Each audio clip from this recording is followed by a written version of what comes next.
அப்போஸ்தலனாகிய பவுல் ரோமாபுரியாருக்கு எழுதின நிருபம் 6ஆம் அதிகாரம். ஆகையால் என்ன சொல்லுவோம்? கிருபை பெருகும்படிக்கு பாவத்திலே நிலை நிற்கலாம் என்று சொல்லுவோமா? கூடாதே. பாவத்துக்கு மரித்த நாம் இனி அதிலே எப்படி பிழைப்போம்?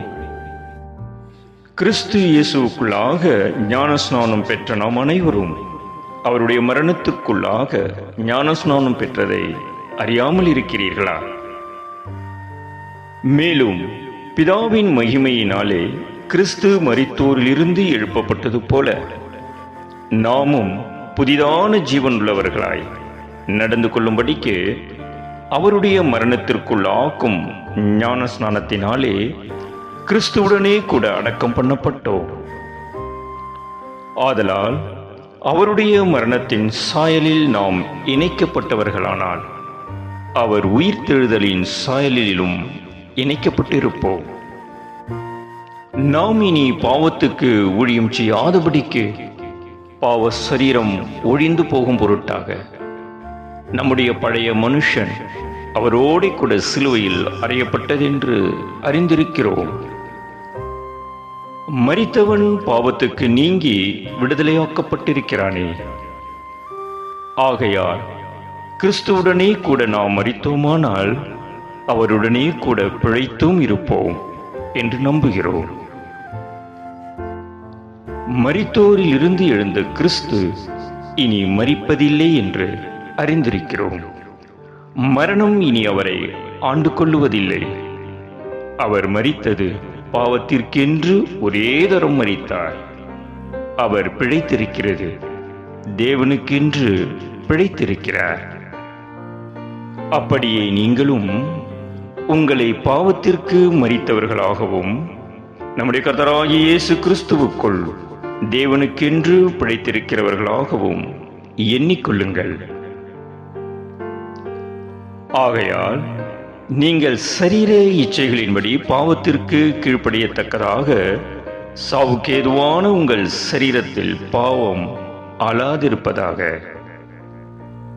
நீங்கள் உங்கள் அவயவங்களை அநீதியின் ஆயுதங்களாக பாவத்திற்கு ஒப்புக்கொடாமல் உங்களை மரித்தோரில் இருந்து பிழைத்திருக்கிறவர்களாக தேவனுக்கு ஒப்புக்கொடுத்து உங்கள் அவயவங்களை நீதிக்குரிய ஆயுதங்களாக தேவனுக்கு ஒப்புக்கொடுங்கள். நீங்கள் நியாயப்பிரமாணத்திற்கு கீழ்ப்பட்டிராமல் கிருபைக்கு கீழ்ப்பட்டிருக்கிறபடியால் பாவம் உங்களை மேற்கொள்ள மாட்டாது. இதனால் என்ன? நாம் நியாயப்பிரமாணத்திற்கு கீழ்ப்பட்டிராமல் கிருபைக்கு கீழ்ப்பட்டிருக்கிறபடியால் பாவம் செய்யலாமா? கூடாதே. மரணத்துக்கு ஏதுவான பாவத்துக்கானாலும் நீதிக்கு ஏதுவான கீழ்ப்படிதலுக்கானாலும் எதற்கு கீழ்ப்படியும்படி உங்களை அடிமைகளாக ஒப்புக் கொடுக்கிறீர்களோ அதற்கே கீழ்ப்படுகிற அடிமைகளாய் இருக்கிறீர்கள் என்று அறியீர்களா? முன்னே நீங்கள் பாவத்திற்கு அடிமைகளாய் இருந்தும் இப்பொழுது உங்களுக்கு ஒப்புவிக்கப்பட்ட உபதேச சட்டத்திற்கு நீங்கள் மனப்பூர்வமாய் கீழ்ப்படிந்ததினாலே தேவனுக்கு ஸ்தோத்திரம்.